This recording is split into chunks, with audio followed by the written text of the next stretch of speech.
দলুইবাজার 2 নম্বর গ্রাম পঞ্চায়েতের দাঁতপুর গ্রামের তুলেপাড়ার রাস্তাটা এই দশা। সেখানে মানুষ যাতায়াতের পক্ষে একদম যথেষ্ট নয়। এই রাস্তা দিয়ে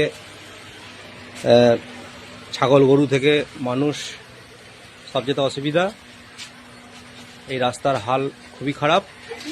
আমরা এখানে ধান চাষ করছি, যাতে করে ধানটা ভালো হয়, চলাচল হোক আর না হোক, যাক ধান যদি কিছু হয় মানুষের কিছু সুবিধা হবে। এই কলেজ ছাত্রী আসছে একজন, তার পক্ষে খুবই অসুবিধা। যাক ধান জমি পা দেয়নি, পাশ দিয়ে চলে গেল। যাক যদি ধানটাও কিছু হয় সেটাও আমাদের এই গ্রামবাসীদের ভালো হবে। এইভাবে আমরা এই রাস্তাটাকে ধান চাষ করছি, যাতে করে হ্যাঁ।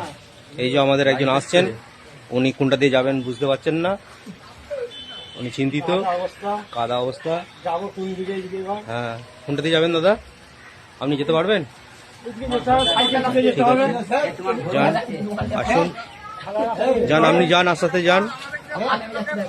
আচ্ছা, এই একজন আমাদের দুধওয়ালা, উনি আসছেন, খুব শান্তভাবে আসছেন।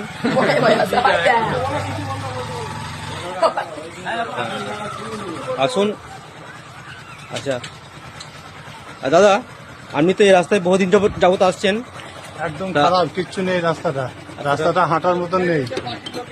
তা এটা আপনি বলুন যে এই রাস্তাটা কি অবস্থায় দাঁড়িয়ে আছে? এই রাস্তাটা এরকম হয়ে রয়েছে, এরকম রাস্তা কোথাও দেখিনি। আমি সকাল থেকে ঘুরে বেড়াচ্ছি, 20 কিলোমিটার রাস্তা ঘুরি, আচ্ছা এরকম রাস্তা কোথাও নেই। আরে হ্যাঁ, রুয়ে দাও, রুয়ার মতন হয়ে গেছে।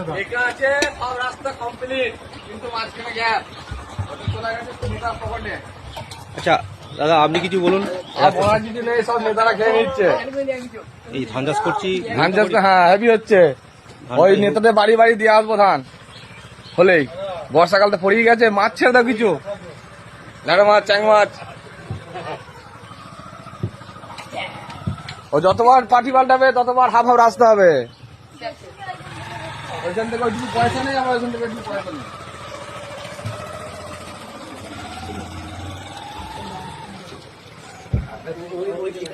আচ্ছা, আপনি তো ধানটা চাষ করলেন,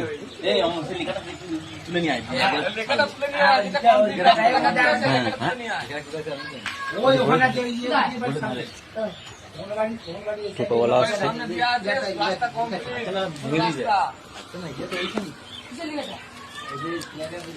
এইসব বাচ্চা বাচ্চা মেয়েগুলো স্কুল যেতে ভয় পাচ্ছে। আজ তো কাদার জন্য স্কুল যেতে পারিনি।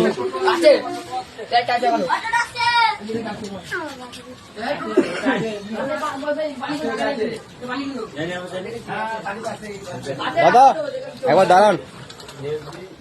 এই রাস্তাটাতে আপনি যাচ্ছেন বিগত কয়েক মাস ধরেই, তা এখানটা কি পরিস্থিতি একটু বলুন। এইখানে যা পরিস্থিতি, এটা চলার মতো নয়, এটা অবশ্যই কাজ হওয়া উচিত, এটাই বলবো। হ্যাঁ, আর কি বলবো, এই বর্ষার সময় যা ছেলে মেয়েদের রাস্তা তো মোটামুটি সব দিকেই হয়ে গেছে, আমাদের এই রাস্তাটা তো অবশ্যই হওয়া উচিত। ছেলে মেয়েদের কত অসুবিধে, স্কুল যাচ্ছে ঠিক টাইমে স্কুল যেতে পারছে না, রুগী নিয়ে বেরোনো যাচ্ছে না, এটা অবশ্যই থাকতে পারছে না। এটা করে দিলে খুব ভালো হয়, এই বলবো, আর কি বলবো। ঠিক আছে, এই বার্তাটা আশা করি সবার কানেই যাবে। রাস্তাটা আমরা মেরামতির আশা করছি, যেন খুব তাড়াতাড়ি মানুষের চলাচলের উপযুক্ত হয়ে ওঠে। Thank you.